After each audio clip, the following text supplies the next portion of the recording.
Caribbean सागर के बीच एक परिवार अपनी याट पर छुट्टियां मना रहा होता है। माँ जूली तैरने के लिए समंदर में कूद जाती है। आराम करते वक्त उसे कुछ अजीब महसूस होता है, लेकिन क्योंकि आसपास कुछ नहीं दिखाई देता तो वो सोचती है शायद उसका वहम होगा।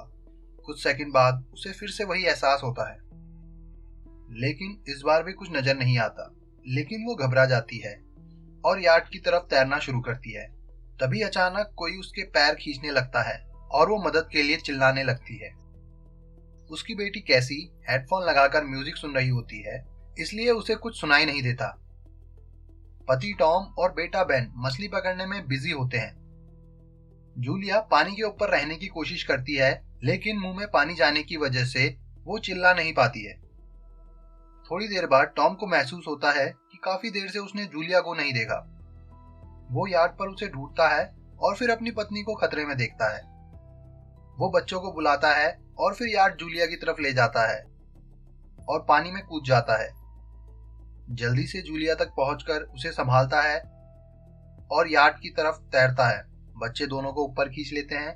परिवार जूलिया को संभालता है और जूलिया खुद को समझाती है कि शायद लहरों की वजह से उसे ऐसा लगा होगा। रात को सब मिलकर बेन का जन्मदिन मनाते हैं। कैसी को उसके बॉयफ्रेंड का कॉल आता है तो वो लैपटॉप लेकर बाहर चली जाती है। वीडियो कॉल में उसका बॉयफ्रेंड दिखाता है कि शहर के ऊपर बड़े बड़े काले बादल छा गए हैं। कॉल ग्लिच होकर फ्रीज हो जाती है। कैसी ये बात परिवार को बताने आती है, लेकिन टॉम कहता है कि शायद जमीन से दूर होने की वजह से सिग्नल कमजोर है। तभी सबको एक आवाज सुनाई देती है। सब बाहर जाते हैं और देखते हैं कि व्हेल मछलियों का एक ग्रुप जा रहा है। टॉम समझाता है कि व्हेल मछलियां हमेशा अर्थ के मैग्नेटिक फील्ड को फॉलो करती है, लेकिन जब तूफान आता है तो वो कंफ्यूज हो जाती हैं। अचानक यार्ड जोर से हिलने लगती है और बेन गिर जाता है। टॉम को चिंता होती है कि कहीं यार्ड को नुकसान तो नहीं पहुंचा, इसलिए वो डाइव करके नीचे देखने चले जाता है। कुछ देर बाद वो सरफेस पे आता है, लेकिन उसके कंधे पर एक बड़ा घाव होता है। जूलिया तुरंत उसका जख्म सीती है। टॉम बताता है कि पानी के अंदर उसे लगा कि उसके पीछे कुछ बहुत बड़ा जीव था, लेकिन जब उसने मुड़कर देखा तो प्रोपेलर से कट लग गया। वो कहता है कि जो भी चीज वहां थी वो बहुत बड़ी थी। टॉम को यार्ड पर काफी नुकसान दिखता है, इसलिए उसे मदद बुलानी पड़ती है। जूलिया बार बार रेडियो पर कोशिश करती है। कैसी फोन पर सिग्नल ढूंढती है, लेकिन कुछ काम नहीं करता। तभी कैसी को एक अजीब सा जीव दिखाई देता है और वो चिल्लाती है, लेकिन वो बेन होता है जो मास्क पहनकर मजाक कर रहा होता है। कुछ देर बाद यार्ड पूरी तरह बंद हो जाती है और समंदर के बीच फंस जाती है। जूलिया रेडियो में एक आवाज सुनती है, लेकिन आवाज इतनी खराब होती है कि कुछ समझ में नहीं आता। टॉम परिवार को बताता है कि उनके पास सिर्फ 4 दिन का राशन पानी बचा है और अब उन्हें किसी मछली पकड़ने वाली नौका का इंतजार करना होगा। अचानक रेडार पर कुछ डिटेक्ट होता है और परिवार को एक अजीब सी आवाज सुनाई देती है। सब बाहर दौड़ते हैं और हैरानी से देखते हैं कि कई सारे उल्कापिंड जमीन पर गिर रहे हैं। जहां जहां उल्कापिंड गिरते हैं वहां बड़ा धमाका होता है। एक उल्कापिंड पानी में उनके पास गिरता है तो टॉम तुरंत यार्ड को चलाने की कोशिश करता है। इंजन मुश्किल से चलता है, लेकिन तभी एक उल्कापिंड उस एरिया को हिट करता है। परिवार डर के मारे एक दूसरे को कसकर पकड़ लेता है। तभी टॉम समझाता है कि जो आग के गोले गिर रहे हैं वो उल्कापिंड नहीं बल्कि सैटेलाइट है। उस वक्त बेन देखता है कि यार्ड से धुआं निकल रहा है। टॉम चेक करता है और कंफर्म होता है कि इंजन खराब हो गया है। हवा तेज होने लगती है तो फैमिली यार्ड के अंदर छुप जाती है, बिना ये नोटिस किए कि कंपास बहुत तेजी से घूम रहा है। यार्ड जोर जोर से हिलने लगती है। बेन फिर से गिर जाता है और इस बार उसे चोट लग जाती है। वेव्स तेजी से यार्ड से टकरा रही होती हैं। टॉम स्ट्रगल करके बाहर जाता है और लाइफ जैकेट लेकर आता है। तभी पावर चली जाती है। टॉम तुरंत पावर बॉक्स का बटन प्रेस करता है और लाइट वापस आ जाती है। उस वक्त बेन नोटिस करता है कि जूलिया की नाक से खून बह रहा है। जूलिया को चक्कर आने लगते हैं और कैसी सिंक पर जाकर उल्टी कर देती है। टॉम रेडियो ट्राई करता है पर कोई सिग्नल नहीं मिलता। अचानक एक हाई पिच्ड नॉइज आती है और हवा और भी स्ट्रांग हो जाती है। जूलिया दरवाजे बंद करने की कोशिश करती है, पर एक हैच खुला रह जाता है और हवा खिड़कियां तोड़ने लगती है। टॉम एक फ्लेयर जलाता है और थोड़ी देर बाद अंधेरा छा जाता है। अगली सुबह फैमिली शॉक में उठती है कि वो स्टॉर्म से बच गए, लेकिन याट आधी डैमेज हो चुकी है। जब वो बाहर आते हैं तो देखते हैं कि समुद्र का पानी गायब हो गया है और याट अब जमीन पर अटकी है। सब ये देखकर शॉक में आ जाते हैं। कैसी सिग्नल चेक करती है पर नेटवर्क बिल्कुल डाउन होता है। बेन दो मरे हुए क्रैब्स से खेलने लगता है। टॉम कंपास चेक करता है और देखता है कि वो उल्टा हो गया है। ये आखिरी बार 7 लाख साल पहले हुआ था। कैसी को लगता है कि शायद उसका बॉयफ्रेंड मर गया होगा और वो टूट जाती है। जब जूलिया उसे समझाने आती है तो कैसी उसे दूर कर देती है। जूलिया और टॉम बची हुई सप्लाई देखते हैं। बेन अपने बर्थडे बैलून्स एक पत्थर से बांध देता है ताकि शायद कोई बचा हुआ सर्वाइवर उसे देख ले। टॉम फिर रेडियो ट्राई करता है और इस बार एक आदमी से कनेक्शन हो जाता है। उसका नाम नाउ होता है और वो एक सबमरीन का कैप्टन होता है। उसकी सबमरीन भी लैंड पर अटक गई है। वो कंफर्म करता है कि मैग्नेटिक पोल्स रिवर्स हो गए हैं, इसलिए ओशियन पीछे हट गया है और जमीन डूब गई है। वो कहता है कि उसने अब तक और सर्वाइवर नहीं देखे और कम्युनिकेशन सिस्टम बिल्कुल डाउन हो गए हैं। वो ये भी कहता है कि पोल्स फिर से रिवर्स होंगे और शायद एक हफ्ते में समंदर वापस आ जाए। वो फैमिली को वार्न करता है कि जितना हो सके ऊंची जगहों पे चढ़ जाओ, क्योंकि जब पानी वापस आएगा तो बहुत खतरनाक होगा। वो बोलता है कि उसका पार्टनर क्रैश में मारा गया और सबमरीन में बस 3 लोगों की जगह है। जूलिया और टॉम उससे कहते हैं कि प्लीज हमारे बच्चों को बचा लो। वो उन्हें अपने कोऑर्डिनेट्स देता है। टॉम कैलकुलेट करता है कि सबमरीन तक पहुंचने में 2-3 दिन लगेंगे। वो फैमिली से कहता है कि आज रात अच्छे से आराम कर लो, कल सुबह निकलेंगे। अगली सुबह फैमिली सामान पैक कर रही होती है। तभी टॉम को पास में कुछ हिलता हुआ दिखता है। वो एक लंगड़ा आदमी होता है जिसके हाथ में हार्पून होती है और साथ में एक कुत्ता लगातार भौंक रहा होता है। टॉम उसके पास जाता है और उसे पानी की बोतल देता है, लेकिन वो आदमी कुछ ऐसी भाषा में बोलता है जो टॉम को समझ नहीं आती। पानी पीने के बाद वो आदमी अचानक से टॉम के सर पर बोतल मार देता है और चेहरे पर जोर का लात मार देता है।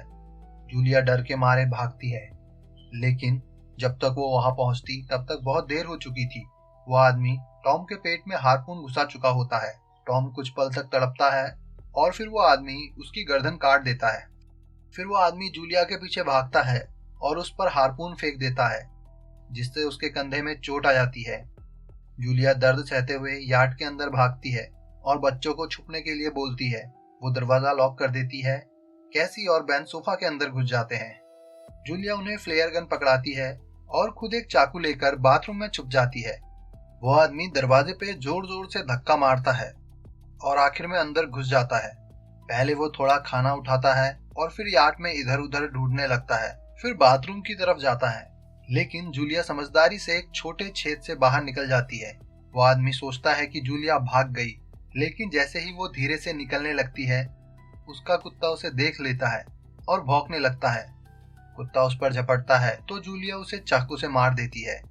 कुत्ते की चीख सुनकर वो आदमी बाहर आता है और अपने कुत्ते की लाश देखकर आग बबूला हो जाता है। इसी बीच जूलिया यार्ड की दूसरी साइड से अंदर जाने की कोशिश करती है। वो ऊपर चढ़कर टूटी हुई खिड़की से अंदर घुसने लगती है, लेकिन वो आदमी पहले ही वहां पहुंच जाता है।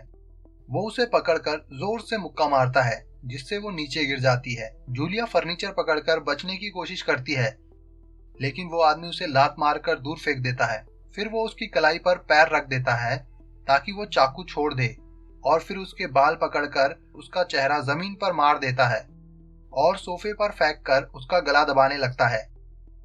बच्चे ये सब कुछ देख रहे होते हैं। सीजर बाहर निकलकर एक फ्लेयर गन चलाती है जो सीधा उस आदमी को लगती है। वो जल उठता है और यार्ड में आग फैलने लगती है। बच्चे तुरंत भाग जाते हैं, लेकिन जूलिया वापस आती है। वो उस आदमी को एक किक मारकर गिराती है, मैप और बैग उठाती है और वहां से भाग जाती है। बेन और कैसी अपने पापा के पास जाकर रोने लगते हैं। जूलिया भी उनके साथ बैठ जाती है और तीनों मिलकर आंसुओं के साथ टॉम को आखिरी अलविदा कहते हैं। तभी वो डरावना आदमी फिर से यार्ड के बाहर निकल आता है, तो फैमिली डर कर भागने लगती है। कुछ ही देर में यार्ड में एक बड़ा धमाका होता है और यार्ड उड़ जाती है। थोड़ी दूर चलने के बाद वो लोग एक छोटे से झरने के पास रुकते हैं ताकि थोड़ा आराम कर सके। कैसी सोचती है कि शायद वो पागल आदमी उनके पास गुब्बारे देखकर आया होगा। ये सुनकर बेन खुद को दोषी मानने लगता है। जूलिया उसे समझाती है कि इसमें उसकी कोई गलती नहीं और सबको आगे बढ़ने को कहती है, क्योंकि वो आदमी अभी भी उनके पीछे आ रहा था। रास्ते में एक छोटे तालाब के पास बेन एक मरी हुई हैमरहेड शार्क देखकर हैरान हो जाता है। तभी जूलिया नोटिस करती है वो आदमी फिर उनके करीब पहुंचने वाला है।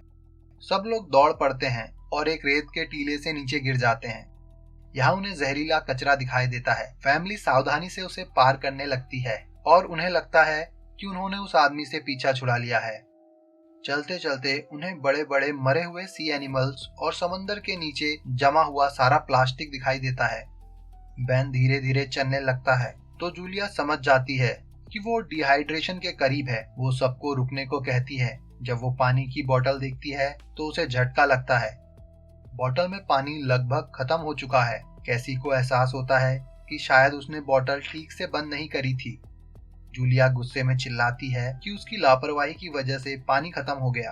कैसी जवाब देती है कि क्या फर्क पड़ता है, वैसे भी हम बचने वाले तो है नहीं। दोनों के बीच लंबी बहस होती है। फिर भी फैमिली आगे चलती रहती है। कुछ देर बाद उन्हें एक क्रैश हुआ प्लेन मिलता है। अंदर कुछ हिल रहा होता है। ये देखकर सब डर जाते हैं, लेकिन वो सिर्फ एक पक्षी होता है। फैमिली तय करती है कि वो रात इसी प्लेन में गुजारेंगे। वो थोड़ा सा स्नैक शेयर करते हैं और जूलिया को टॉम की जैकेट में एक फैमिली फोटो मिलती है, जिसे देखकर उसका दिल टूट जाता है। कैसी पूछती है, मॉम, आप और डैड की लव स्टोरी क्या थी? जूलिया मुस्कुराकर बताती है, टॉम हॉस्पिटल में मेरा पेशेंट था। फिर उसने एक दिन फूल और एक प्यारी सी कविता देकर अपना प्यार जताया था। रात के बीच कैसी प्लेन से बाहर जाती है। तभी वो डरावना आदमी उसे पीछे से पकड़ने की कोशिश करता है, लेकिन जूलिया अचानक पीछे से उस पर टूट पड़ती है और बार बार चाकू से वार करके उसे मार देती है। कैसी अपनी माँ को गले लगाकर शांत करती है। अगली सुबह उस आदमी की लाश पर कीड़े घूम रहे होते हैं। फैमिली नोटिस करती है कि उसके शरीर पर कई काटने के निशान हैं। मतलब इस एरिया में कोई खतरनाक जीव छुपा है। जैसे ही वो लोग वहां से आगे निकलते हैं, क्रैब्स उसके मुंह से बाहर निकल आते हैं। कुछ घंटों बाद जूलिया और कैसी मैप देख रही होती है, लेकिन बेन धीरे से आगे निकल जाता है। जूलिया चिल्लाती है, रुक जाओ, लेकिन बेन एक तालाब में जाकर पानी पीने लगता है। जूलिया तुरंत उसे खींचकर बाहर निकालती है और समझाती है कि अनजान पानी उसे बीमार कर सकता है। धूप बहुत तेज हो जाती है तो फैमिली अपने सिर कपड़ों से ढक लेती है। बेन को चक्कर आने लगते हैं। तभी उन्हें कुछ पुरानी कुर्सियां मिलती है। जूलिया और कैसी उनसे एक टेम्परेरी शेल्टर बनाती हैं। जूलिया बेन को इंजेक्शन लगाती है और तय करती है कि वो रात वहीं बिताएंगे। सुबह जूलिया एक अजीब सी आवाज सुनकर उठती है। बाहर जाकर देखती है तो क्रैब्स का एक झुंड उनकी तरफ आ रहा होता है। वो तुरंत बच्चों को उठाती है और तीनों भागना शुरू करते हैं। भागते भागते उन्हें एक बड़ा कार्गो शिप दिखाई देता है। वहाँ 3 क्रू मेंबर जिंदा होते हैं। एक औरत उनकी मदद करना चाहती है, लेकिन बाकी 2 आदमी मना कर देते हैं और तीनों फैमिली को बाहर छोड़कर कंटेनर लॉक करते हैं। क्रैब्स पास आ जाते हैं। जूलिया बच्चों को कंटेनर के ऊपर चढ़ाती है। वो खुद जब चढ़ने लगती है तो क्रैब्स उसके पैर को जोर से काट लेते हैं। बच्चे उसे खींचकर ऊपर चढ़ाते हैं, नहीं तो वो नीचे गिर जाती। कंटेनर के एक छेद से आधे क्रैब्स अंदर घुस जाते हैं। क्रू मेंबर्स फायरिंग शुरू करते हैं, लेकिन क्रैब्स उन पर हावी हो जाते हैं और 2 लोगों को मार डालते हैं।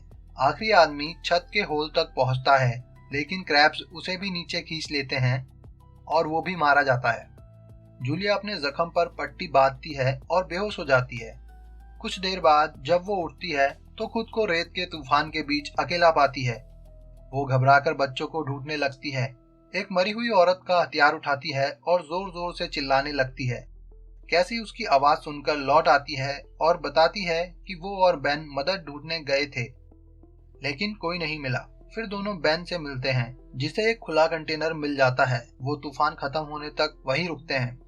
जूलिया टॉम का लाइटर निकालती है और अपने जख्म को बंद करती है, जो उसके लिए बेहद ही दर्दनाक होता है।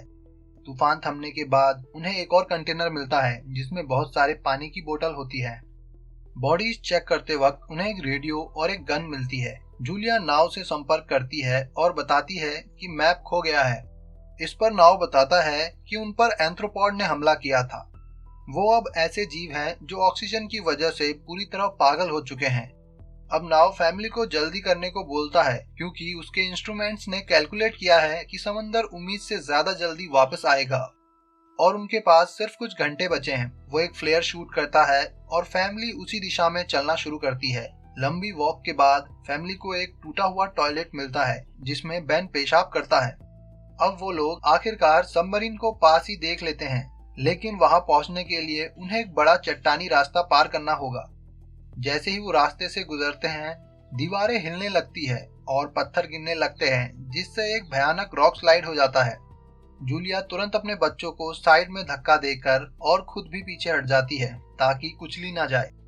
अब एक पत्थर की दीवार उनके बीच आ गई है। जूलिया बच्चों से कहती है कि वो उसके बिना ही आगे बढ़े, लेकिन कैसी मना करती है और जोर देती है कि उसकी माँ को चढ़ने की कोशिश करनी चाहिए। बहुत बहस होती है और चिल्लाने के बाद जूलिया वादा करती है कि वो बाद में अपने बच्चों को ढूंढ लेगी। मजबूर होकर कैसी अपने भाई को खींचकर आगे ले जाती है। बच्चे चट्टानी रास्ता चढ़कर सबमरीन की तरफ भागते हैं, लेकिन वहां पहुंचकर देखते हैं कि नाव बाहर खून में लथपथ पड़ा है। वो समझाता है कि उसके लिए सब खत्म हो गया है और अब बच्चे सबमरीन ले सकते हैं। ये सोचकर कि एक एक्स्ट्रा जगह होगी, कैसी वापस अपनी माँ को ढूंढने भागती है। तभी जूलिया क्रैब्स को आता देखती है और फायरिंग शुरू करती है। कुछ क्रैब्स को वो मार देती है, लेकिन झुंड बहुत बड़ा होता है और सबसे लड़ना मुश्किल हो जाता है। उसी वक्त कैसी दीवार के ऊपर दिखाई देती है और अपना हाथ आगे बढ़ाती है, तो जूलिया अपने घायल पैर के बावजूद तेजी से चढ़ना शुरू करती है। कैसी की मदद से वो दूसरी तरफ पहुंच जाती है और दोनों साथ में सबमरीन की तरफ भागते हैं। बेन पहले से ही ऊपर खड़ा होता है और फायर शुरू कर देता है ताकि क्रैब्स डिस्टर्ब रहें जब तक फैमिली ऊपर न चढ़ जाए। क्रैब्स नाव के शरीर तक पहुंचते ही तुरंत उसे खाने लगते हैं। जूलिया गन उठाती है और फायरिंग जारी रखती है जब तक बच्चे अंदर न चले जाएं। जब वो सुरक्षित हो जाते हैं, जूलिया समझती है कि गोलियां खत्म हो गई है और वो गन क्रैब्स पर फेंक देती है और अपने बच्चों के साथ अंदर चली जाती है। फैमिली हैच को अच्छे से लॉक करती हैं और खिड़की से क्रैब्स को सबमरीन के चारों तरफ देखती हैं। उसी वक्त समंदर वापस आ जाता है और तीनों तुरंत अपनी सीट पर बैठकर बेल्ट पहन लेते हैं और एक दूसरे का हाथ पकड़ लेते हैं। तेज लहरें सबमरीन को जोर जोर से इधर उधर फेंकती हैं, जिससे जूलिया को पूरी जर्नी के विजन दिखने लगते हैं और कैसी उल्टी कर देती है। जल्द ही वो हाई पिच आवाज वापस आती है और फैमिली बेहोश हो जाती है। कुछ देर बाद जूलिया और बच्चे होश में आते हैं और खुद को जिंदा देखकर खुश होते हैं। वो हैच अनलॉक करके बाहर निकलते हैं और देखते हैं कि लहरों ने सबमरीन को एक तबाह शहर में गिरा दिया है। यानी अब जिंदा रहने और नया जीवन शुरू करने की उम्मीद है। और यहीं पर यह फिल्म खत्म हो जाती है। यहाँ तक देखने के लिए thank you, tata, bye bye.